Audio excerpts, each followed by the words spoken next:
Imagine a drone flying over a wind turbine, detecting cracks automatically and filing a report before it even lands. That's not science fiction, it's a workflow you can build today. First, you define the inspection area and flight path. You upload a KML file with waypoints and set safety parameters like altitude and speed.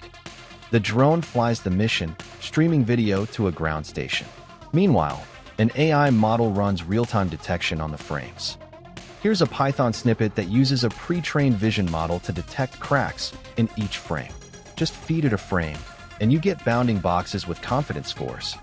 When the model flags a detection, the workflow logs it, captures the GPS coordinates, and attaches the frame to a report.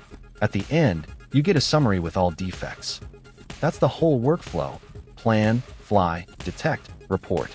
With MCP and modern APIs, you can automate each step. Try it on your next inspection.